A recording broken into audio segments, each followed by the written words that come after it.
নবীকে ভালোবাসলে ভালোবাসবেন কে? নবীকে ভালোবেসে আরেকটা সিঁড়ি নাই, আরেকটা স্তর নাই আল্লাহকে ভালোবাসার।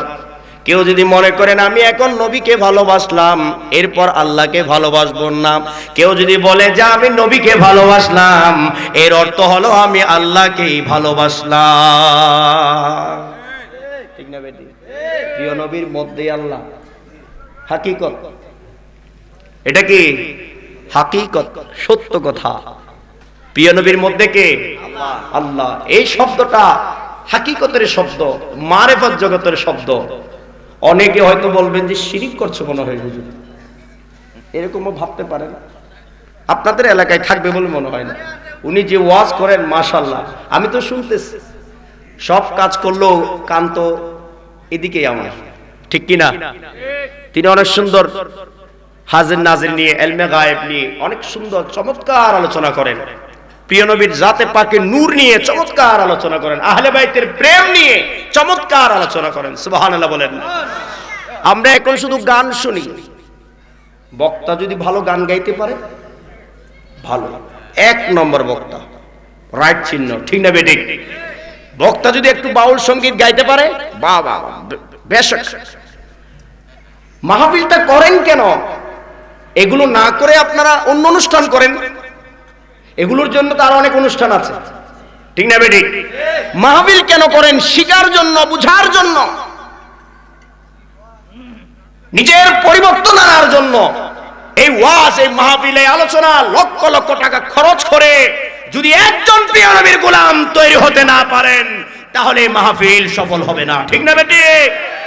মাহফিল প্রিয় নবীর গোলাম বানাই, মাহফিল প্রিয় নবীর আশিক বানাই, মাহফিল বাতিল চিনাই, হক চিনাই, ঠিক না বেঠিক?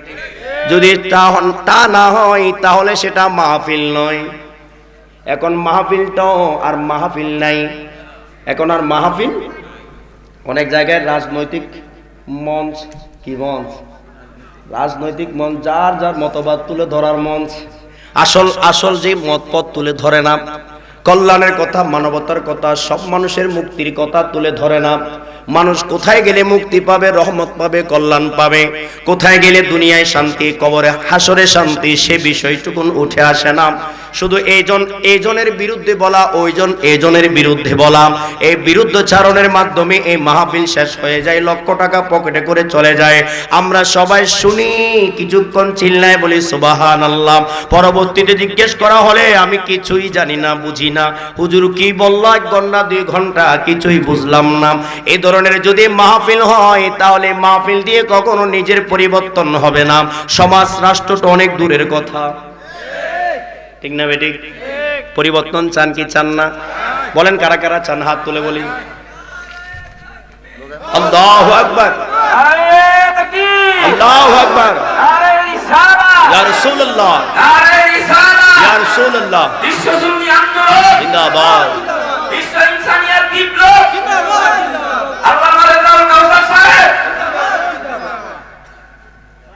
আল্লাহ বলেন তোমরা যদি আমার আপন হতে চাও আমি তোমাদেরকে কবুল করে নেব, যদি এটা মনে করো তাহলে আমার হাবিবের হয়ে যাও। কেউ যদি আমার হাবিবের হয় সে আমি আল্লাহর হয়ে যাবে। আল্লাহ বলেন মাইয়ুতির রাসূল ফাকাদ আতা আল্লাহ। সুবহানাল্লাহ। সূরা নিসা ৮০ নম্বর আয়াত। আল্লাহর কোরআন বলছে একদিন মসজিদের মধ্যে প্রিয় নবী ওয়াজ করছেন, আলোচনা করছেন, দিশা দিচ্ছেন, মহা মুবারকময় আলোচনা শুরু করলেন মসজিদের মধ্যে।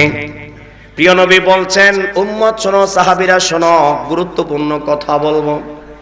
উম্মতকে বললেন তোমরা যদি আমি নবীকে ভালোবাসো, আমি নবীর পথে চলো, আমি নবীর আপন হয়ে যাও, তাহলে তোমরা ধরে নিবা আল্লাহর আপন হয়ে গেছো, আল্লাহ তোমাদেরকে কবুল করলো, আল্লাহ তোমাদেরকে আপন করে নিল। সুবহান।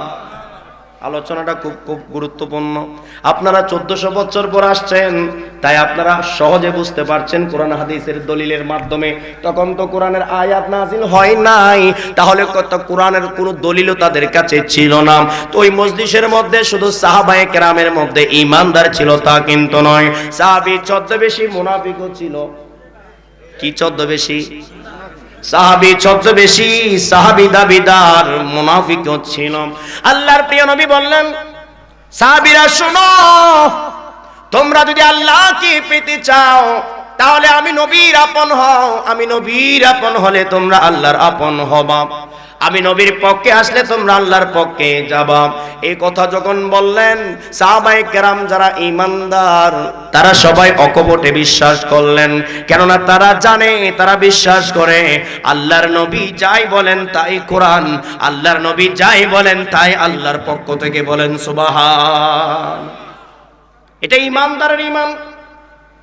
ওয়ামা ইয়াতিকু আনিল হাওয়া ইন হুয়া ইল্লা ওয়াহয়ুন ইউহা। আল্লাহর কোরআন বলছে সূরা নজম,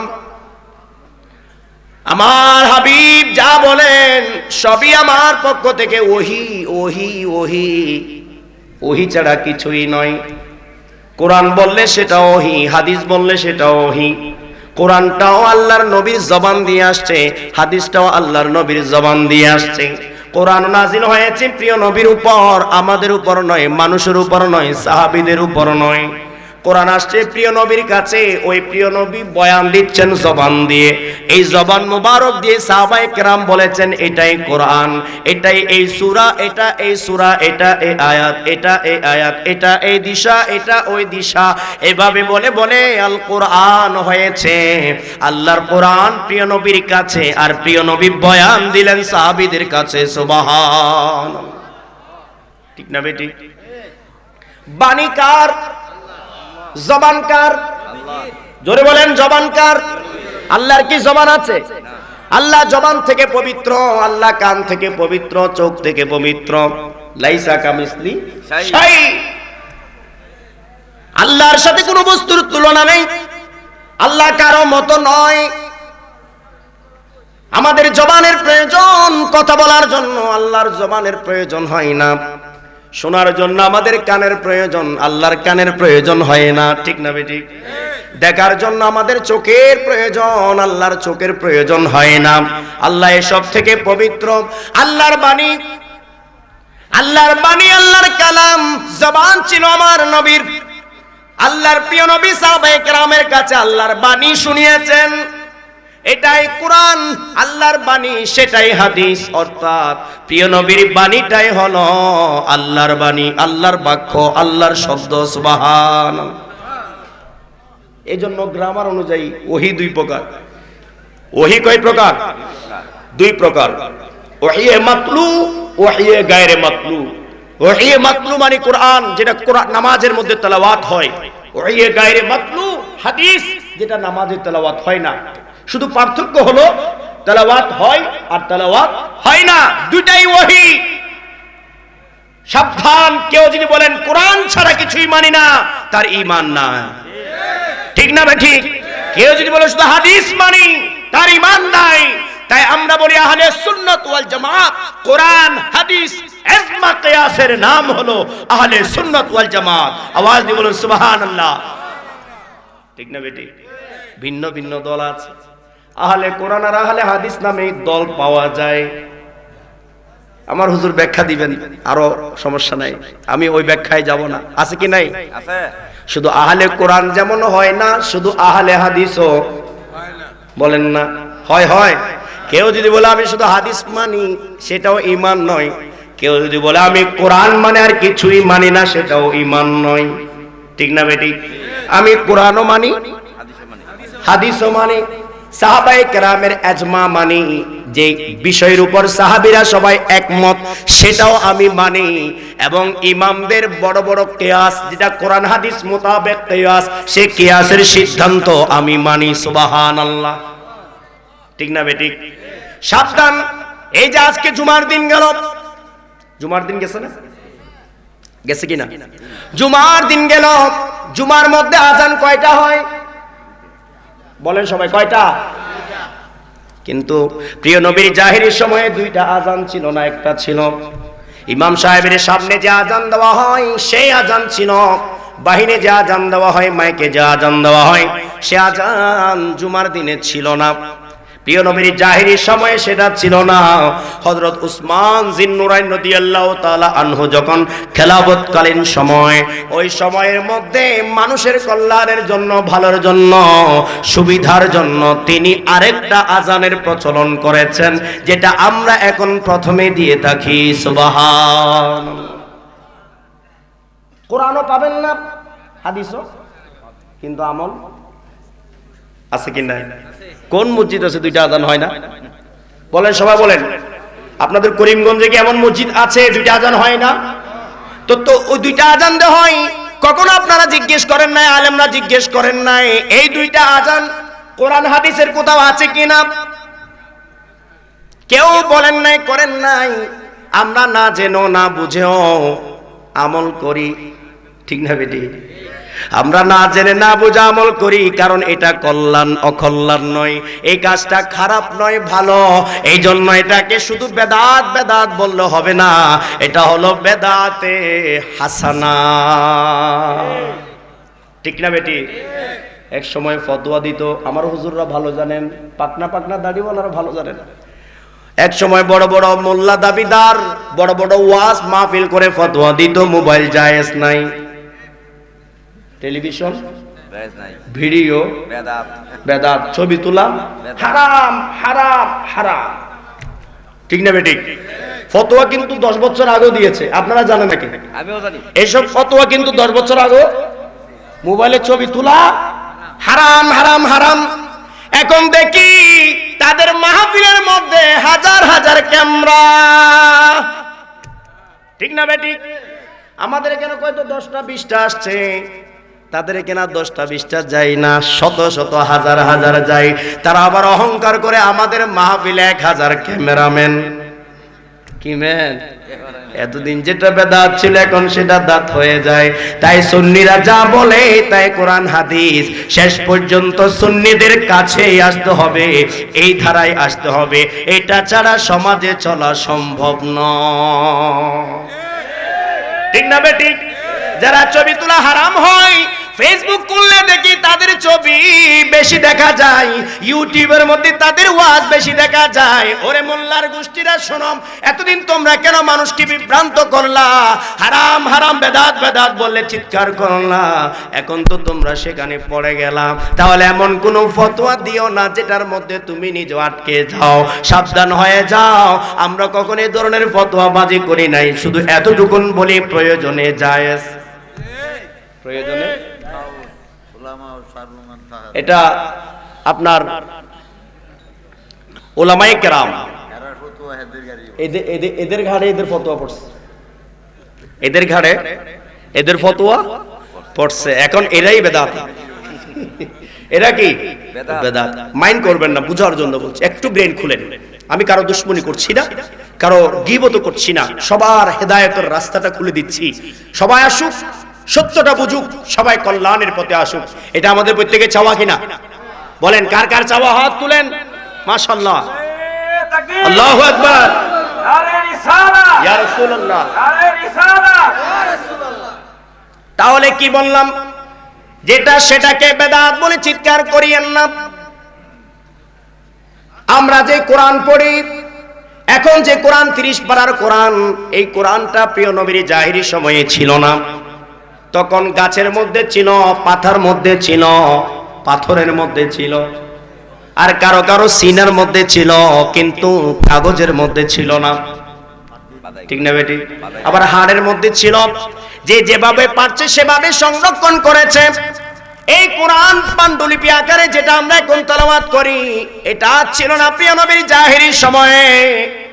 হযরত উমর রাদিয়াল্লাহু তাআলা একটু সিদ্ধান্ত নিয়েছেন, হযরত সাইয়েদনা আবু বকর সিদ্দিক রাদিয়াল্লাহু তাআলা আনহু, এরপর হযরত উমরের কন্যা আমাদের মা জান মা হাফসা রাদিয়াল্লাহু তাআলা আনহার কাছে পান্ডুলিপিটা দিয়েছেন, যেটা আবু বকর সিদ্দিক রাদিয়াল্লাহু তাআলা একত্রিত করেছেন। আবার পরবর্তীতে সেই পান্ডুলিপিটা হযরত উসমান জিন্নুরাইন রাদিয়াল্লাহু তাআলা আনহু নিয়ে একটা পান্ডুলিপি করেছেন, যেটা কোরআন শুরু থেকে শেষ পর্যন্ত একটা সুন্দর করে ভলিউম, ওই কোরআনের ভলিউম করেছেন, যে কোরআনটা আমরা এখন তেলাওয়াত করি। ঠিক না বেঠিক? এখন আপনি কোথায় যাবেন? প্রিয় নবীর জাহিরি সময় ছিল না, সেজন্য বেদাত বলে কোরআন পড়া ছেড়ে দিবেন। কি বলেন? না না না, প্রিয় নবীর জাহিরি সময় না থাকলেও পরবর্তী যদি মানুষের কল্যাণে কোনো কিছু হয়, আবিষ্কার হয়, সেটাকে অকল্যাণ বলা যাবে না। বিমানও প্রিয় নবীর জাহিরি সময় ছিল না, পরবর্তী আবিষ্কার করা হয়েছে, তাই বিমানে ওঠা হারাম সেটা বলা যাবে না। এটা মানুষের কল্যাণে, যেখানে 2 দিন 4 দিন 5 দিন 1 মাস পর্যন্ত লেগে যেত হজ করার জন্য, সেখানে আপনি 5-6 ঘন্টার মধ্যে আপনি আল আরবে পৌঁছে যাচ্ছেন। এটা মানুষের কল্যাণের সুবিধার্থে যুগের সাথে তাল মিলিয়ে। অতএব এটাকে আপনি হারাম বেদাতের ফতোয়া দিলে আপনি হলেন উগ্র।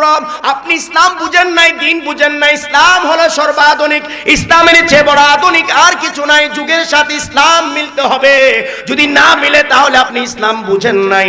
যখন যে যুগ আসে সেই যুগের সাথে ইসলামের মাসালা মাসাইল মিলে যাবে।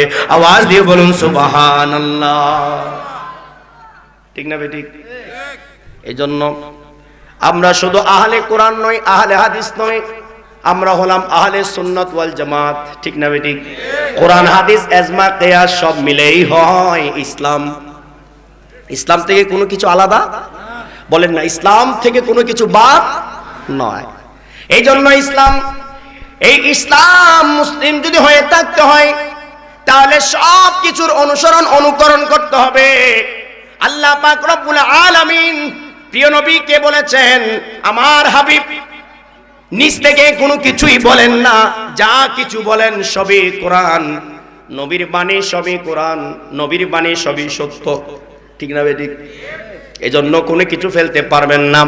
আল্লাহর নবী ওয়াজ করছেন সাহাবায়ে কেরামের মাঝে, সাহাবীরা যদি আল্লাহর হতে চাও আমি নবীর হয়ে যাও। তখন ইমানদার সাহাবীরা সবাই বললেন, ইয়া রাসূলুল্লাহ, ইয়া হাবিবাল্লাহ, সাদ্দাকতা সাদ্দাকতা, আপনি সত্য বলেছেন। আমানতু বিকা, আমি আপনাকে বিশ্বাস করলাম, আমরা আপনাকে বিশ্বাস করলাম। ইয়া রাসূলুল্লাহ, আমরা আপনার গোলাম, আপনার আপন, আপনার পক্ষে আছি। কিন্তু যারা মুনাফিক, ওই সাহাবী বেশি যারা মুনাফিক ছিল, তারা একজন অপরজনকে বলা বলি শুরু করলো, দেখো দেখো নবীও এখন শিরিক করে। নাউযুবিল্লাহ। নাউযুবিল্লাহ কি আসতে বলবেন? তাফসীরে রুহুল মানি, তাফসীরের কথা বললাম, তাফসীরে রুহুল মানি, সূরা আন-নিসার 80 নম্বর আয়াতের তাফসীর দেখবেন। তাফসীর আর রুহুল মানি ইমাম আলুসি আল হানাফি রাহমাতুল্লাহ আলাইহি তার তাফসীরের মধ্যে এই বর্ণনাটুকু আসছেন, শানে নুজুল আসছেন।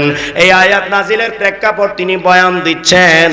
ওই মুনাফিকরা বলা বলি করলাম, ওই মুনাফিক তারা ঠাকুর ছিল না, তারা পাদ্রী ছিল না, তারা দাড়ি টুপি জুব্বা পাগড়িওয়ালা ছিল। ঠিক না বেঠিক? তারা লুলু দিত না, তারা নামাজ পড়তো, প্রিয় নবীর পেছনে তারা ইক্তেদা করত। তাদের কথা বলছেন কোরআনে। ঠিক না বেঠিক? খেয়াল করবেন। এই জন্য দাড়ি টুপি জুব্বা পাগড়ি দেখলে আল্লাহ আল্লাহ জিকির করলে, লা ইলাহা ইল্লাল্লাহর জিকির করলে, নামাজ বললে, ইবাদত বললে মুসলমান বলবেন না। পরীক্ষা নিরীক্ষার দরকার আছে কি নাই? ঠিক না? আপনি যদি বলেন যে লা ইলাহা ইল্লাল্লাহ পড়লো, কলেমা পড়লো, দাড়ি টুপি জুব্বা পাগড়ি আছে, নামাজ পড়ছে, বাস মুসলমান, না না না, তাহলে কারবালার সেই কাফেরদের সৈন্যদেরকে কোথায় নিয়ে যাবেন? দাড়ি টুপি জুব্বা পাগড়িওয়ালা হাফিজুল কোরআন ছিল, মুফতি ছিল, মুহাদ্দিস ছিল, সব কিছু থাকা সত্ত্বেও আহলে বাইতের বিরুদ্ধে যুদ্ধ করার কারণে পৃথিবীর ইতিহাসে তাদের চেয়ে নিকৃষ্ট কাফের আর কেউ তৈরি হয় না। ঠিক না বেঠিক? সন্দেহ আছে? কেউ সন্দেহ থাকলে বলেন। সন্দেহ আছে? এজিদ মুসলমান রহমাতুল্লাহ রাদিয়াল্লাহ, নাউজুবিল্লাহ বলেন না। রহমাতুল্লাহ মানে আল্লাহর রহমত নাজিল হোক কার উপর? যিনি আহলে বাইতকে জবে করছে। আহলে বাইতকে জবে করছে, ওনার উপর আল্লাহর, তার উপর আল্লাহর রহমত নাজিল হোক। নাউজুবিল্লাহ। জোরে বলেন না নাউজুবিল্লাহ। খানায়ে কাবায় যে আগুন দিয়েছে তার উপর আল্লাহর রহমত নাজিল হবে। মসজিদে নববী মদিনা শরীফের পবিত্র মসজিদে যে ঘোড়া গাদা বেঁধেছে সেখানে পায়খানা প্রস্রাব করেছে। শুধু তা নয়, 3 দিন পর্যন্ত মসজিদে নববীর মধ্যে নামাজ ছিল না, আজান ছিল না।